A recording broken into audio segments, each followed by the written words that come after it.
Bismillahirrahmanirrahim. Alhamdulillahi rabbil alamin. Alhamdulillahilladzi hadana li hadza wa ma kunna linahtadiya laula an hadanallah. Ashhadu an la ilaha illallah wahdahu la syarika lah wa ashhadu anna Muhammadan abduhu wa rasuluh. Allahumma salli wa sallim wa barik ala abdika wa rasulika Muhammad wa ala alihi wa sahbihi wa man sar ala nahjihi wahtada bihadihi wastanna bisunnati ila yaumiddin, amma ba'du. Yang dihormati Ustaz Riza selaku moderator ataupun rakan bicara, pihak Global Ihsan selaku penaja majlis ilmu tanpa henti, muslimin dan muslimat para pencinta ilmu sekalian, Assalamualaikum warahmatullahi wabarakatuh. Alhamdulillah, syukur kita pada Allah Azza wa Jalla pada hari ini 3 hari bulan Januari 2025 bersamaan dengan 3 Rajab 1446, kita dapat meneruskan pengajian kita dalam kitab Rukun Iman. Kitab yang menjadi asas pegangan kita, Rukun Iman. Penjelasan ringkas Rukun Iman menurut Ahli Sunnah wal Jamaah yang mudah dan senang dipahami. Insya-Allah tidak ada perkara-perkara perbahasan yang pelik-pelik, yang payah-payah. Orang awam, orang tak awam, muslimin dan muslimat semuanya dapat memahami dengan senang dan mudah. InsyaAllah menjadi bekalan kita ke rihlatul khulud, perjalanan abadi ke alam akhirat. Jadi Alhamdulillah, sambungan kita pada siri ini, siri yang ke-14, Rukun Iman yang kelima. Daripada 6 kita sudah ada 5, tinggal lagi 2 rukun, satu lagi rukun yang terakhir insya-Allah. Bagi jemaah yang ada kitab, yang versi yang anda baca ni, seperti yang ada gambar dekat kepala saya tu, muka surat 112.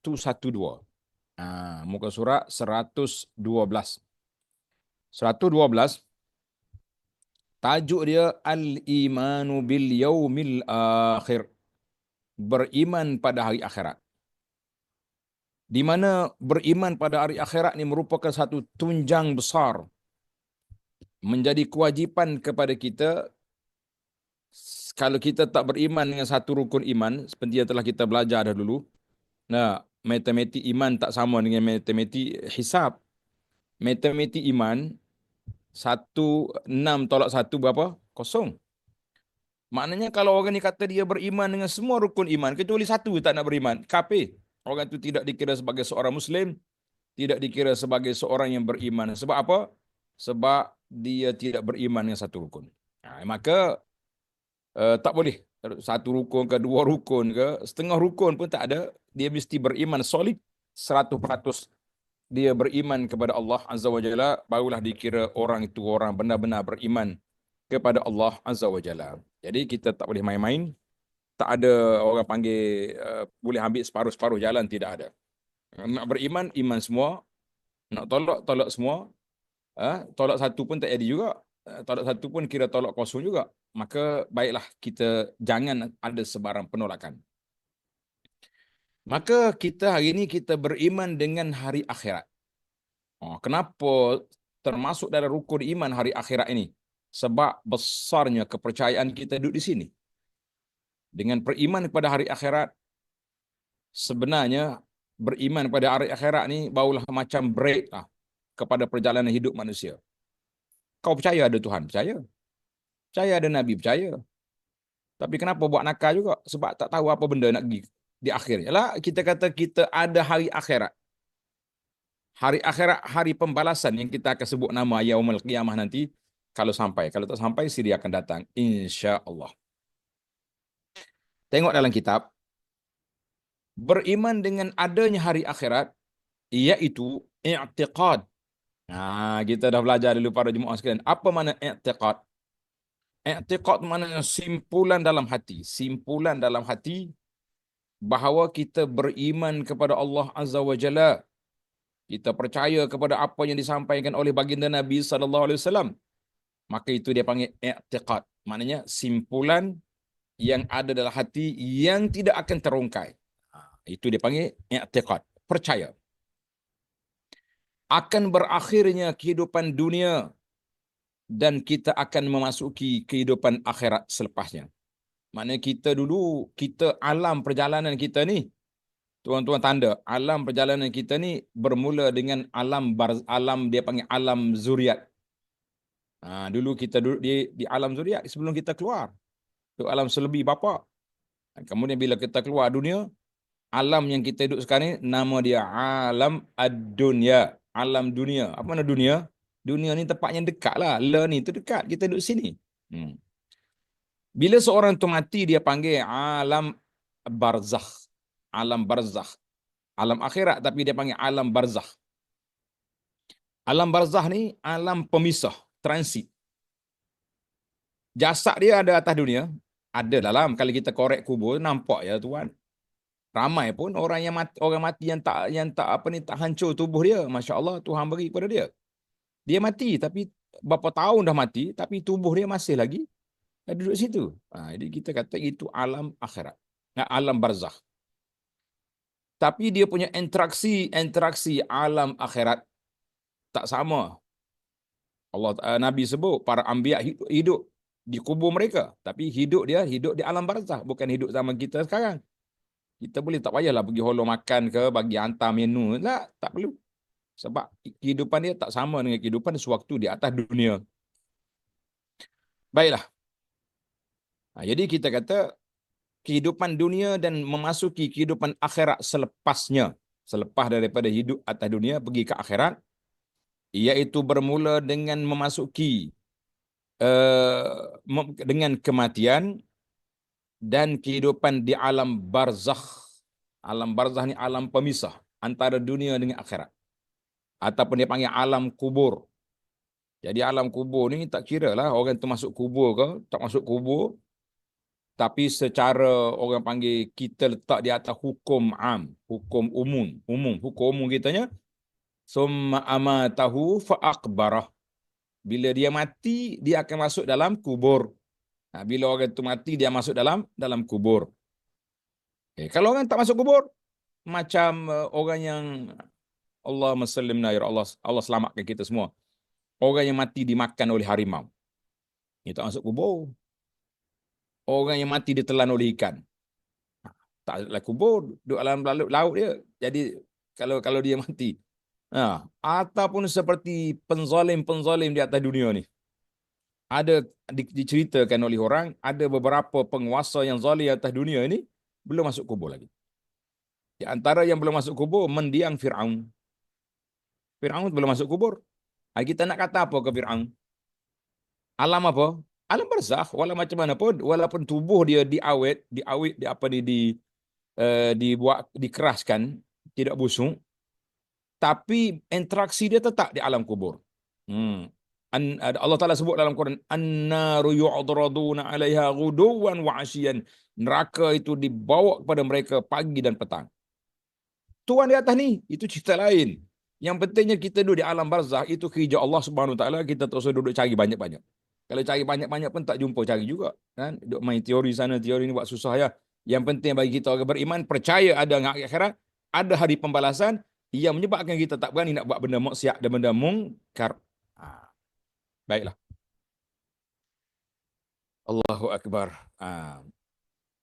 Diikuti dengan berlakunya kiamat, kemudian dibangkitkan semula, dia panggil Yaumul Ba'ts, hari dibangkitkan manusia ni semula.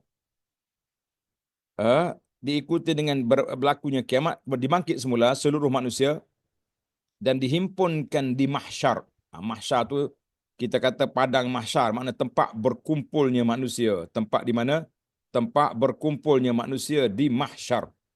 Mana bila kita bangkit daripada kubur, yakhrujuna minal ajdasi sira'a, keluar daripada kubur berduyun-duyun, berkumpul satu tempat. Selepas itu mereka akan menerima balasan. Sama ada ke syurga, Allahumma ja'alna min ahliya ya Rab, jadikan kami, keluarga kami, sahabat-sahabat kami, pelajar-pelajar kami di alam nyata, di alam maya ni orang yang layak ke syurgamu ya Rabbal Alamin, ya Mujibal Sa'ilin, atau ke neraka, wal'iyazubillah, kita minta perlindungan Allah Ta'ala daripada ke neraka. Itu dia panggil beriman dengan hari akhirat. Maknanya perjalanan manusia ni datang dari sini ke sana. Datang dari sini ke sana. Nah. Beriman dengan hari akhirat merupakan salah satu daripada rukun iman. Ruknun min arkanil iman. Makna rukun iman. Kalau tak beriman dengan dia, tak jadi iman kita. Kalau tak ada rukun iman percaya pada hari akhirat, bermakna iman kita tidak sah, tidak menjadi. Beriman dengan hari akhirat merupakan salah satu daripada rukun iman. Tidak sempurna iman seseorang kecuali beriman dengannya, iaitu dengan hari akhirat. Sesiapa yang mengingkarinya adalah kafir. Dia kata dia tak percaya hari akhirat. Buang masa je. Sajalah ustaz nak kelentong kita je tu. Kelentong apa? nak ambil duit kita je. Pahala, pahala, pahala. Tapi tak ada pun. Orang tu kafir. Kafir. Kalau dia asalnya beriman, bila dia ingkar, dia dimurtad. Dia ada dua beza. Orang tak terima asal tu, kafir. Ataupun dia terima separuh jalan, kemudian dia lari. Nama dia murtad. Nama dia apa? Nama dia murtad. Jadi kita tak mau. Kita nak orang beriman. Semata-mata kerana Allah Azza wa Jalla. Beriman pada Allah. Beriman dengan hari akhirat merupakan salah satu daripada rukun iman. Salah satu daripada rukun iman. Tidak sempurna iman seseorang kecuali beriman dengannya. Nya apa? Nya hari akhirat. Dia kembali kepada nya tu. Kembali pada hari akhirat. Sesiapa yang mengingkarinya adalah kafir. Dalilnya firman Allah Ta'ala. Walakinnal birra man amana billahi wal yawmil akhir. Tetapi kebajikan itu ialah berimannya seorang kepada Allah dan hari akhirat. Ini syarat. Syarat nak beriman, kena beriman pada Allah dan hari akhirat. Kalau tidak, tak jadi dia punya iman. Dia punya iman tak jadi. Pasal apa? Sebab dia tidak beriman dengan hari akhirat, maka tidak menjadi. Kita kata ini cukup berbahaya. Allahu Akbar. Bila tak jadi, tak sah. Surah Al-Baqarah ayat 177. Al-Baqarah 177. Sabda Nabi SAW, sebagaimana yang tersebut dalam hadis Jibril, kita dah ulang banyak kali dah hadis Jibril ni. Itulah cerita Jibril mari tanya Nabi kan, SAW, amal iman, apa itu iman, apa itu Islam, apa itu ihsan. Itu hadis Jibril dia panggil. Mana kalau kita baca kitab hadis, dia kata berdasarkan hadis Jibril, hadis itulah. Hadis Jibril mari tanya Nabi SAW tentang rukun-rukun tadi. Jadi hadis itu dia panggil hadis Jibril. Jadi kita kena ingatlah istilah ni hadis Jibril. Hadis Jibril alaihissalam itu dia punya rukun.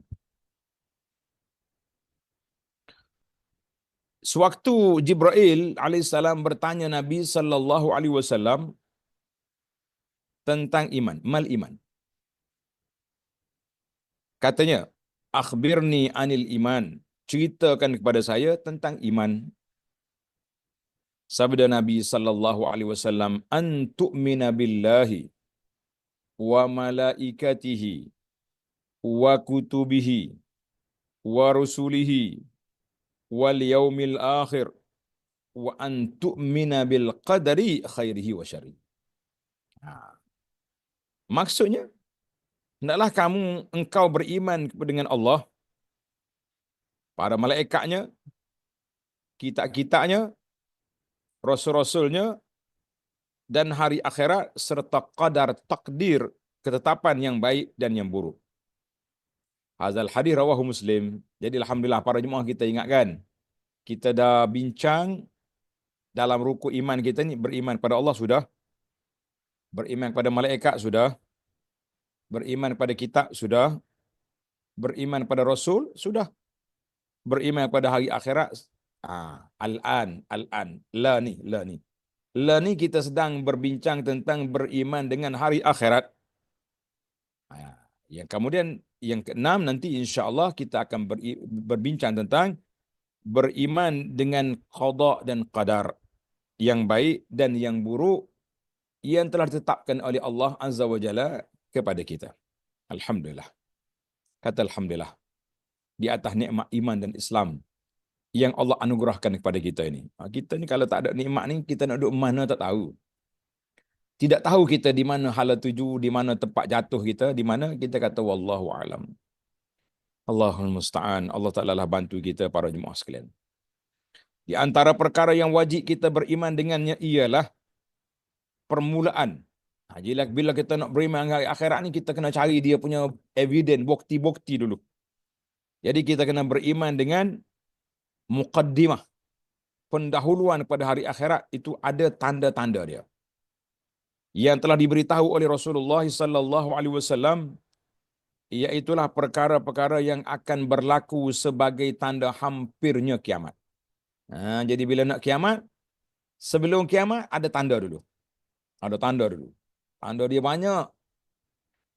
Para ulama telah membahagikan tanda-tanda kiamat kepada dua bahagian. Ulama telah membahagikan tanda kiamat itu kepada dua kategori. Dua kategori. Dia panggil asyratus sa'ah al-sughra. Asyratus sa'ah as-sughra, tanda kiamat yang kecil. Mana kecil itu makna lambat lagi, jauh lagi nak kiamat. Macam beberapa tanda lah. Di awal zaman Nabi, Nabi sendiri itu sebagai tanda kiamat dah tu. Nabi sendiri sallallahu alaihi wasallam itu sebagai tanda kiamat. Dia sendiri itu tanda kiamat dah. Jadi macam mana kita nak kata dah kiamat, tak kiamat lagi. Jauh lagi kan. Jauh lagi dengan kiamat. Tapi kedatangan Nabi sallallahu alaihi wasallam. Maka iaitulah tanda-tanda kiamat yang kecil. Yang ni tanda kiamat kecil maknanya jauh lagi nak kiamat. Jauh lagi nak kiamat. Ada masa lagi lah. Sempat lagi untuk kita menambahkan bekalan. Sempat lagi untuk kita tingkatkan iman. Sempat lagi untuk kita belajar ilmu. InsyaAllah kiamat tak tahu. Tapi kita kena ingat para jemaah sekalian, kiamat itu ada dua. Al-qiyamatu qiyamatan. Kiamat itu ada dua kategori. Satu dia panggil kiamat individu. Dia panggil kiamat kita. Bila orang itu mati. Bila iza matal insan faqad qamat qiyamatuhu. Bila mati seorang manusia, maka dikira sudah berlaku kiamat untuk dia. Huru-hara sudah berlaku. Putus sudah amalan dia. Dia hanya menunggu amalan, mengambil buah hasil daripada amalan yang telah dia buat. Ataupun ihsan daripada anak dia, keluarga dia, yang menghadiahkan beberapa amalan yang diberi peluang oleh Allah Ta'ala kepada si mati untuk menerimanya. Kan ada kan dalam hadis. Ada di antara hadis yang Nabi SAW sebut, 7 perkara itu. 7 perkara itu tajri lil insan.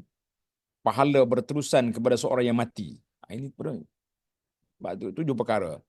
Menarik, ada satu kuliah yang telah saya sampaikan. Di antara 7 perkara itu berjalan lagi kepada siapa? Kepada orang mati. InsyaAllah kita tengok di akhir perbahasan nantilah. Lah ni kita nak ambil ni dulu dah. Tambah-tambahan ekstra tu tunggu. InsyaAllah kalau dalam kitab ni tak ada pun kita cuba syarahkan dia lah. Biiznillahi azza wa jalla. Tanda-tanda yang kecil sangat banyak. Sangat banyak. Banyak daripadanya telah berlaku walaupun tidak semuanya. Jadi banyak dah berlaku dan banyak lagi yang tak berlaku. Ada sebuah buku yang menarik lah. Nama dia Nihayatul Alam, berakhirnya dunia ini. Nama buku itu berakhirnya dunia ini. Ditulis oleh Al-Arifi, Muhammad Al-Arifi.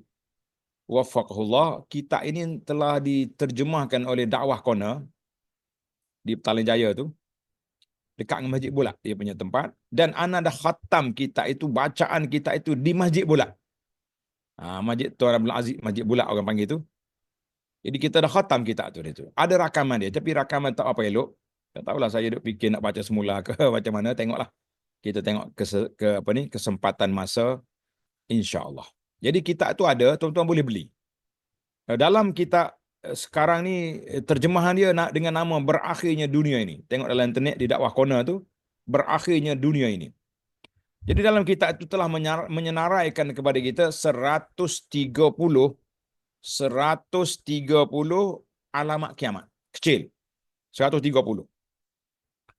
Dan mengikut Al-Arifi dalam analisa yang dia buat pada tu, berapa lah, 5-6 tahun dululah. Dia kata lebih kurang mengikut pemerhatian dia, wallahu alam, yang tepatnya tak tahu, Allah Ta'ala saja Maha mengetahui. Dia kata lebih kurang 80 lebih telah terjadi. Boleh jadi lah ni sudah sampai 100, wallahu alam. Saya tak berani nak teka benda-benda yang alamat, benda-benda yang gaib macam ni. Kalau kita teka, jadi kita jadi rajman bil gaib. Cuma kita boleh tengok eviden berdasarkan hadis Nabi, benda ni nampak ada tak? Ada dah, berlaku ke tidak? Gitu. Baiklah, tengok kitab kita. Kalau kita nak bincang bab asyratus sa'a memang panjang. Panjang cerita dia. Kita ambil kitab tu lah. Atau kitab lain, banyak lagi kitab-kitab lain. Macam Al-Wabil. Al-Wabil dalam tesis dia, menarik lagi. Asyratus Sa'ah juga dia bawa keluar. Tapi kitab tu dua-dua tu ada terjemahan ke dalam bahasa Malaysia. Alhamdulillah. Di antara tanda kiamat kecil, yang pertama, ba'tsun Nabi sallallahu alaihi wasallam, kebangkitan Nabi. Nabi sebut dalam hadis yang sahih, Nabi kata bu'istu ana was-sa'atu kahataini. Bu'istu ana was-sa'a kahataini. Mana dibangkitkan aku dengan kiamat gini, rapat. Macam mana boleh rapat? Sekarang ni sudah 1440 tahun tak kiamat-kiamat lagi. Apa dia maksud rapat? Nah, maksud dianya la nabiyya ba'di. Maknanya lepas pada nabi ni kiamat dah, tak ada nabi lain di tengah. Itu maksud ana was-sa'atu kahataini. Maknanya kebangkitan Nabi kita Muhammad SAW itu dianggap sebagai tanda kiamat dah. Sebab tak ada lagi Nabi selepas daripada dia. Kalau ada lagi Nabi mengaku Nabi tu, ketuk kepala tu. Orang Kelantan kata jenis bahasa jenis, bahasa tak empuk tu. Tak empuk ni. Bahasa Kelantan ni tak empuk di maknanya sewe lah. Ya, gitu. Orang tak betul jalan. Orang mengaku jadi Nabi lagi. Tak ada Nabi dah. Itu kebangkitan Nabi. Di antara lagi, Anda baca dalam buku ni lah. Kalau nak ambil semua panjang lah. Di antara lagi, amanah, integriti telah disia-siakan. Dia Nabi kita sebut, iza wusidal amru ila ghairi ali fantazilis sa'ah. Jadi amanah-amanah itu telah disia-siakan. Maksudnya, orang beri tugas kepada kita, kita tak menjalankan tugas dengan baik. Nah, apa saja pun, waktu nak minta tugas tu, macam-macam janji, aku janji lah. Macam-macam dia punya tanda tangan, tapi dah boleh jawatan, lain pula macam dia punya cara dia punya. Jadi kita nak cari orang integriti sekarang ni, sukarlah. Saya duk tengok sahabat-sahabat kita, macam-macam dia buat poster, apa ni, riswah lah, bawa penyapu, bawa kereta tolak, nak basapu riswah lah. Kita kata bercakap lah boleh. Kita boleh bercakap ya. Nak cari betul-betul orang ikhlas, mukhlis dalam kerja-kerja buat, sukar. Payah. Jadi ini tanda kiamat. Nak cari orang jujur ni payahlah. Dia kata, Ustaz, kali kita ni kalau nak berniaga, kalau tak bayar tip kepada pegawai, tak lulus. Kita kata Allahul Musta'an lah. Tapi orang yang kuat ibadat, orang yang kuat dia punya tawakal, dia tak bayar. Okey je, dia dapat projek banyak ya. Saya kenal orang yang baik, dapat projek. Dia kata, dia cerita, ni tak apalah saya cerita sikit lah. Motivasi kepada kita, ahli-ahli perniagaan, ahli korporat. Dia kata, Ustaz Abu Anas, alhamdulillah, saya ni kontraktor, tak pernah tak dapat projek. Orang cakap nak jumpa pegawai ni mesti bawa tip, mesti bawa duit kopi, duit minyak, duit pelincir. Saya tak nak Ustaz, sebab saya tahu semua tu rasuah belaka tu. Bawa lah, tukarlah nama apa pun, nama dia rasuah, nama rasmi dia di sisi syariat. Duit kopi ke, duit pelincir ke, duit minyak ke, apa benda pun mengaruh belaka. Habis, macam mana anda boleh dapat projek, anda tak rasuah, anda tak main benda ni? Dia kata, seorang yang penerima rasuah saya setiap pagi. Terkejut saya. Ingatkan dia rasuah paling tinggi tu. Pegawai-pegawai paling tinggi ke, menteri-menteri ke, wazir ke, siapa ke. Ustaz jangan terkejut. Cerita saya belum habis. Dia kata pagi-pagi, sebelum saya ke pejabat, saya akan pergi rumah mak saya dulu. Tak jauh lah. Kebetulan rumah mak dia tak jauh. Habis, apa yang tak buat? Dia kata, anak tanya mak nak makan apa hari ni? Saya nak masak tak larat, tapi saya boleh beli. Mak nak makan apa? Dia pergi ambil menu. Ambil menu, lepas tu dia pergi beli. Kalau tempat tak ada, tukarlah menu lain contohnya. Lepas tu dia bersarapan dengan mak dia, kemudian dia solat duha dan dia pergi kerja. Dia kata Alhamdulillah. Orang Kelantan kata tak tala. Tak tala ni mana tak tergendala dia punya projek. Holo je dapat. Orang lain kata kena rasuah, saya tak bagi rasuah. Tapi saya dapat. Kita kata Alhamdulillah. Nak cari orang amanah sekarang ni bukan senang. Bukan amanah nama pertubuhan tu tak adalah. Itu boleh belaka.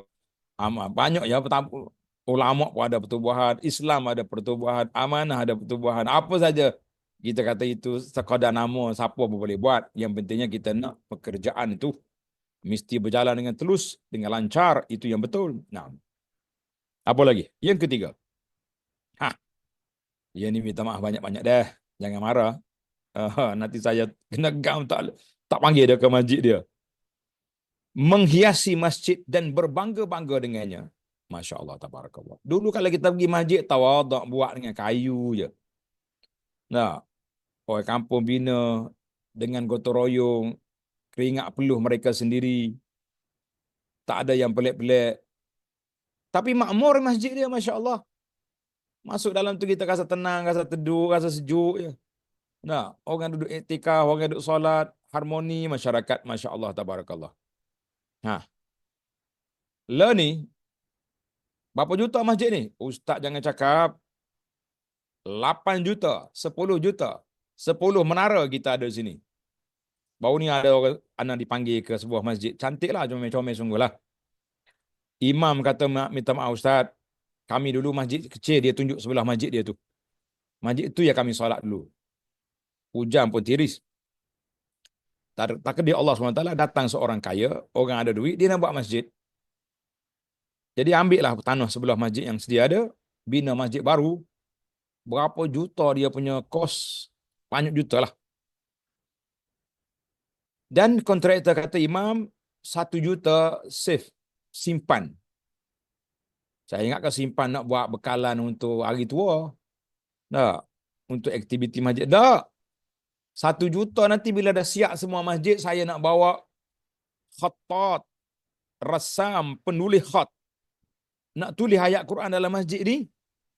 Ni saya tak lupa lagi. Imam tu bagi tahu saja.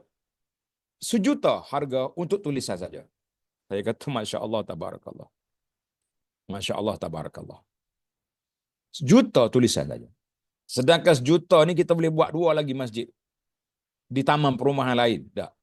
Anak buat 2-3 masjid dah saya bantu. Alhamdulillah. 500,000. Boleh dah, cukup dah orang taman tu. Tak penuh-penuh dah. Tunggu Ramadan dia kata kalau nak penuh dengan air raya. Air raya tak apalah kita solat di padang. Susah apa? Kecuali hari hujan. Jadi ini perhiasan masjid. Ada hadis tapi hadis ini tidak sahih. Dia kata apa ni?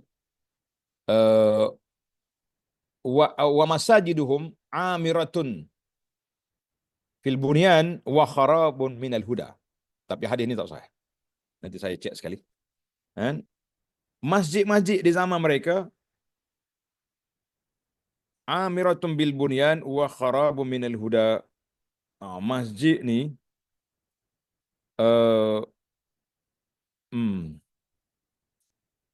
baiklah. Hadis ni tak usah baca lah. Muhakkik kata dhaifun jiddan. Terlalu lemah. Tapi anda dengar banyak penceramah dia baca hadis ni. Dia kata selagi akan datang satu masa zaman Islam hanya tinggal nama. Quran hanya tinggal tulisan. Masajiduhum amiratun. Masjid-masjid dia besar-besar, comel-comel belaka. Wahya kharabun minal huda. Tapi mereka tidak ada petunjuk dalam masjid. Masjid duk jadi tempat bergendang. Tak jadi tempat orang kuliah-kuliah. Orang kuliah disekat, macam-macam peraturan dibuat. Kan? Kalau yang mengajar betul-betul pegang Quran dengan hadis, tidak dibenarkan, tidak diberi lesen untuk bercakap. Tapi hadis ni munqati'. Hadis ni putus, diriwayat oleh Baihaqi dalam Syu'abul Iman. Tak apalah, yang pentingnya hadis perhiasan masjid tu ada, bukan bermakna tak boleh berhias. Jangan kata, oh ni dosa ni. Tak. Kita kena beza di antara duit wakaf dengan duit orang. Ni minta maaf dah. Andainya duit ni duit uh, individu, dia kaya, dia toke, Allah Taala rezeki kepada dia, tak kira lah toke travel agent ke, toke kontraktor ke, toke emas ke, toke lombong ke, toke ikan ke, yang penting duit dia. Dia nak buat masjid 10 juta, menara 20, khot saja 1 juta, terpulang. Tetapi seandainya duit wakaf yang kita kutip, kolek derma orang, dengan tabung-tabung derma, dengan iklan-iklan yang kita duk iklan, tapi kita nak bermewah-mewah, bermegah-megah dengan masjid, kita kata lah. Sahabat saya yang bina masjid, saya tak sebut nama lah, Allah Ta'ala lah bagi pahala banyak pada dia. Dia kata, Abu Anas, orang-orang kampung ni bila kita buat masjid, dia nak yang cantik-cantik. Menara macam ni, kubah macam ni, dia punya kapek marmar macam ni. Ana fikir satu ya, dia kata. Layakkah kita bermegah-megah, bermewah-mewah dengan duit wakaf orang yang kita pungut? Tak. Sebab itulah Hana buat masjid simple je. Kalau duit lebih masjid ni, kita bawa ke masjid lain pula.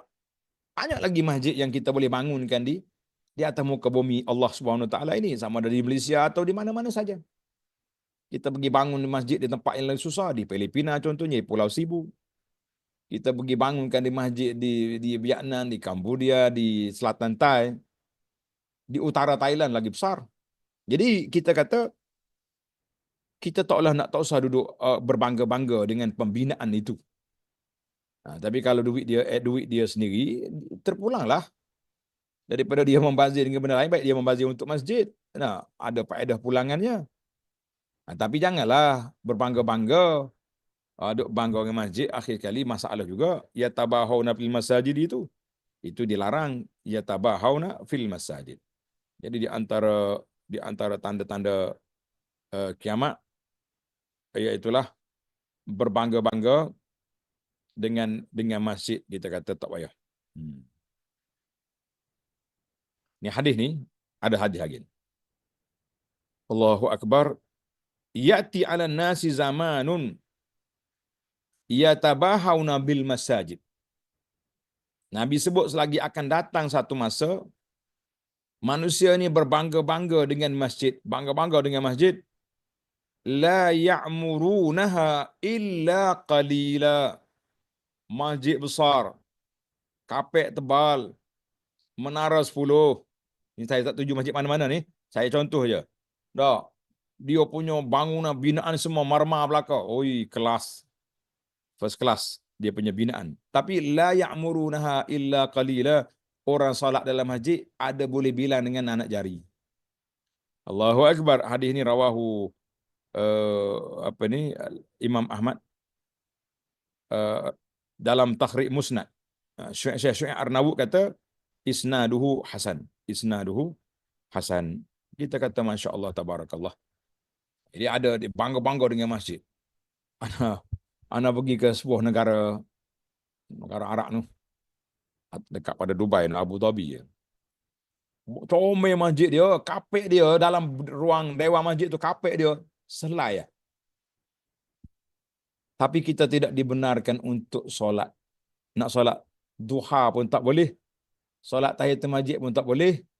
Kita hanya boleh bergambar, boleh tengok. Lepas tu nak solat, keluar daripada dewan solat, pergi solat di pinggir masjid di belakang. Saya kata inna lillahi wa inna ilaihi raji'un. Inilah tanda-tanda kiamat.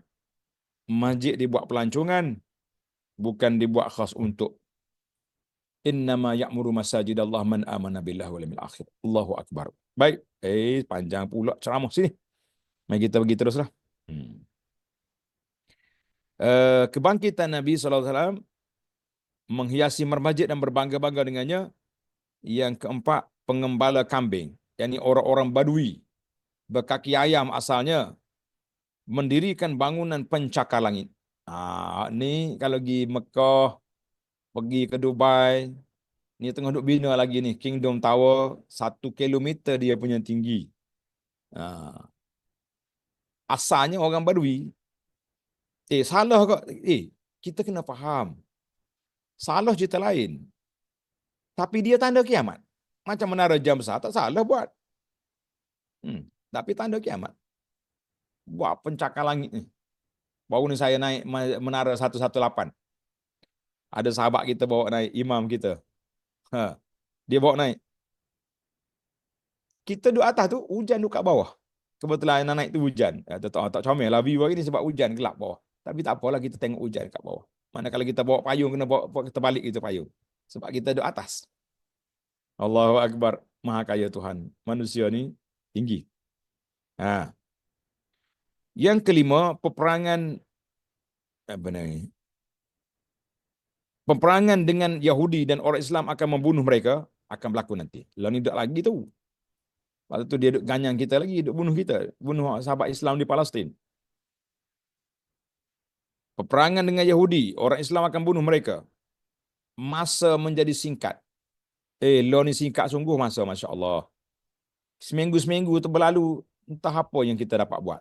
Kan? Laju sekali, cepat. Dia panggil cepat. Apa lagi ni? Manusia kurang melakukan amal kebajikan. Ni kena atas kepala kita dah. Banyak timbulnya fitnah. Banyak berlaku pembunuhan. Ni orang bagi dedahkan anak singa di Syria. Lepas Allah Ta'ala jatuhkan dia. Masya Allah, tabarakallah. Bagaimana penjara-penjara, tempat-tempat dia takzib, dia bunuh orang. Masya Allah, tabarakallah.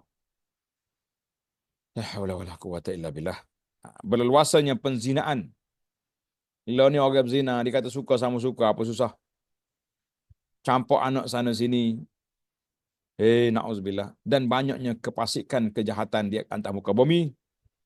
Jadi di antara tanda berlakunya kiamat, Allah Ta'ala sebut, iqtarabatis sa'atu wansyaqqal qamar. Iqtarabatis sa'atu wansyaqqal qamar. Telah hampir saat kedatangan hari kiamat dan telah terbelah bulan. Itu dipanggil mukjizat Nabi SAW, banyaknya berlaku. Surah Al-Qamar ayat 1. Itu dia panggil tanda-tanda kiamat kecil. Tuan-tuan nak tengok dalam buku yang saya baca tu, nama dia Berakhirnya Dunia Ini. Tak nak baca pun tak apa, dengar video, dengar kuliah ya. Tak apalah, video kurang comel sikit pun, tapi suaranya jelas. InsyaAllah. Sekarang kita berpindah mencari tanda-tanda kiamat yang besar. Ya, tanda-tanda dia panggil asyratus sa'atil kubra. Tanda-tanda kiamat yang besar tu lagu mana pula? Iaitu tanda-tanda atau alamat yang akan berlaku apabila hampir kiamat. Dekat nak kiamat, baru berlaku benarnya. Selagi dia tak berlaku tu tak kiamat lagi. Dan peringatan kepada permulaan akan terjadinya kiamat. Tanda-tanda tersebut terdapat sebanyak 10 perkara. 10 perkara tanda ni. Dan belum ada yang terjadi lagi sehingga sekarang. Tak ada lagi. Kalau ada dah kak, nak kiamat dah kita ni, tapi tak mari lagi tu. Antara tanda-tanda itu ialah yang pertama, keluarnya Imam Mahdi. Imam Mahdi belum keluar lagi. Imam Mahdi Ahlus-Sunnah. Imam Mahdi Syiah tak kira. Imam Mahdi Syiah ada dah. Muhammad bin Hasan apa nama tu? Al-Askar pun. Imam yang kedua belah. Ada dah. Duduk di Sirdak. Duduk di Sirdak di Iraq ni sudah ada. Dia duduk tunggu hari-hari, tunggu pagi. Dia siap kuda dah. Tunggu Imam Mahdi keluar. Ada orang pergi provokasi kepada penunggu kuda. Dia kata, mu suka ke kalau Imam Mahdi keluar? Tak suka. Kenapa tak suka? Ya, kan kau duduk tunggu dia. Dia kata, kalau dia keluar, tak ada kerja dah aku. Aku ni tunggu kuda dia hari-hari sini ni. Pagi bawa kuda tu mari, gosok ke. Petang buat balik. Esok hari pula. Jadi kalau dia mai keluar, aku tak ada kerja pula. Allahu Akbar. Tuan-tuan kena ingat, orang yang duduk main dengan Imam Mahdi ni bahaya. Bahaya dia. Dia yang duduk serang Masjid Haram dulu pun si Imam Mahdi juga. Yang nak jadi Abu Ya tu, cerita Imam Mahdi juga.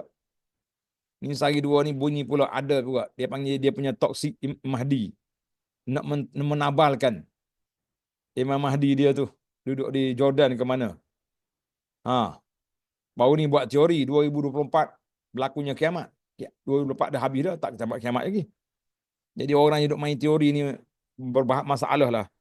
Tak usah duk main teori lah. Kita buat persiapan untuk mati. Persiapan untuk hari kiamat je. Tak usah cari bila hari kiamat itu, surah ke Tuhan je. Banyak kerja kita. Hari keluar Imam Mahdi, itu tanda di antara yang kecil dengan yang besar. Imam Mahdi mula. Kemudian munculnya Dajjal. Munculnya Dajjal. Turunnya Nabi Isa AS dari langit. Nabi Isa bila turun dari langit, baginda melaksanakan pemerintahan yang adil. Dia kembali semula hudud, jalan balik. Mematahkan salib. Nabi Isa arahkan semua salib dipatahkan. Mana salib? Aku hidup. Kacau punya orang. Mematikan aku sebelum tempoh. Membunuh khinzir. Bak satu semua dibunuh. Dibunuh semuanya. Kabir babi-babi. Dan dialah yang membunuh Dajjal. Nabi Isa akan bunuh Dajjal. Menghapuskan jizyah, bayaran cukai yang dikenakan ke atas orang kafir yang berada dalam negara Islam. Nah, jadi cukai-cukai dihapuskan. Tak ada dah masa tu. Lembaga hasil sudah tidak ada. Dan melaksanakan syariat perundangan Islam mengikut syariat Nabi kita Muhammad sallallahu alaihi wasallam. Dia turun, dia tak bawa Injil, dia bawa Quran. Sebab zaman Injil telah berlalu. Zaman Injil sudah tamat. Nah, zaman Injil sudah berlalu, jadi tak ada lagi lah masa untuk dia berinjil lagi.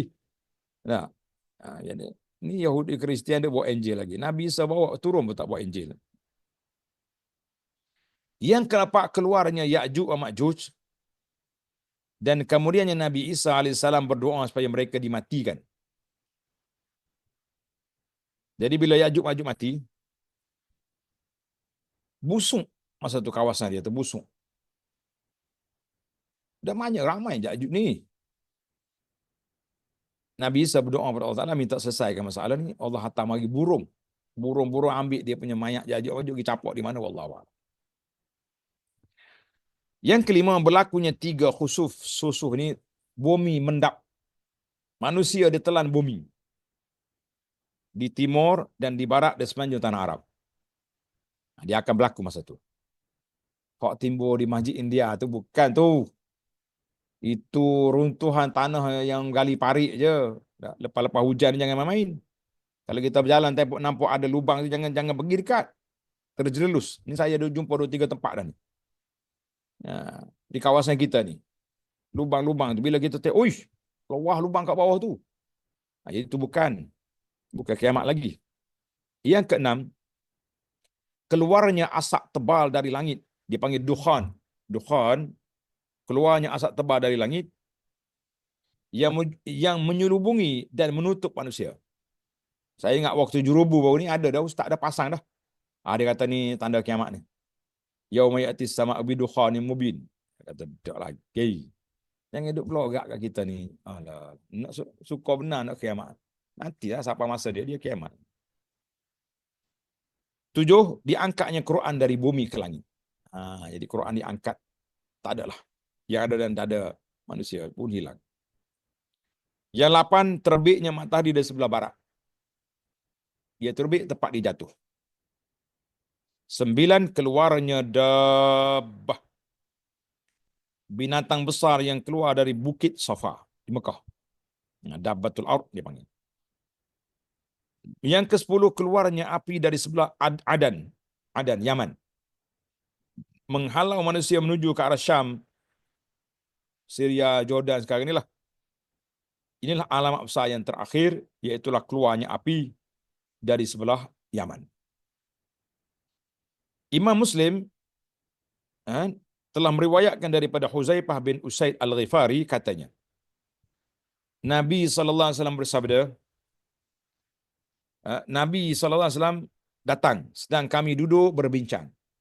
Biasanya sahabat ni duduk kat masjid lah, masjid Nabi tu. Bila Nabi keluar daripada rumah, dia tengok sahabat, dia pergi jenguk. Nabi kata, ma tazakarun, membincang apa tu? Duk bincang apa tu? Kami salam jawab, bincang tentang kiamat. Maka Nabi kita tegaskan, innaha lan taquma hatta tarawna qablaha 10 ayat. Nabi kata tak akan berlaku kiamat sehingga kamu tengok 10 tanda. Fazakara, maka Nabi sebut dalam hadis ini, dukhan, asap, dajjal, dabah binatang besar tadi, tulu'u syamsi min maghribiha, matahari naik sebelah barat, nuzul Isa bin Maryam, turun Nabi Isa, Ya'juj wa Ma'juj keluar, 3 bumi tenggelam di timur, di barat dan juga di tanah Arab. Wa akhiru zalika, yang terakhir, narun takhruju minal Yaman tatrudun nas ila mahsyarihim. Jadi api keluar dari Yaman, dihalau manusia pergi sampai ke mahsyar, sampai ke Syam. Hadis Muslim. Satu lagi hadis, yakhruju fi akhir ummatil mahdi yaskiyahullahul ghais. Tengok terjemahan dia lah, panjang pula. Nah, dia kata akan keluar di akhir zaman Imam Mahdi, di akhir zaman umatku Al-Mahdi. Di waktu itu Allah Ta'ala akan menurunkan hujan, hujan rahmat turun, bumi subur, maka bumi akan mengeluarkan tanaman, harta menjadi banyak, binatang ternakan biak, besar, molek gemuk kedai boh, kata orang Kelantan. Dimuliakan umat ini dengan perundangan Islam. Beliau hidup selama 7 atau 8 tahun, dan Imam Mahdi dia sempat dengan Nabi Isa AS. Hadal hadis rawahu Abu Daud, Al-Hakim dan lain-lain dengan sanad yang sahih. Terdapat riwayat yang menyebutkan bahawa tanda-tanda ini akan terjadi mengikut urutan satu demi satu. Dia akan mari macam buah biji tasbih. Seperti permata yang dicucuk dengan tali. Apabila berlaku tanda yang pertama, akan diikuti dengan tanda yang kedua, dan seterusnya. Dan apabila semuanya terjadi, maka berlakulah kiamat dengan izin Allah Azza wa Jalla. Jadi itulah perbincangan kita para jemaah sekalian. Jadi kalau kita masuk kepada maksud hari kiamat ini panjang pula. InsyaAllah lah kita sambung dalam siri akan datang tentang cerita kiamat, masuk hari kiamat dengan nama-nama dia, dan beriman dengan hari kiamat, insya-Allah. Jadi para jemaah sekalian, kita break sekat itu dulu. Kalau ada apa-apa perbincangan, dipersilakan tuan moderator. Baiklah, sallallahu ala nabiyyina Muhammad wa ala alihi wa sahbihi ajma'in walhamdulillahi rabbil alamin.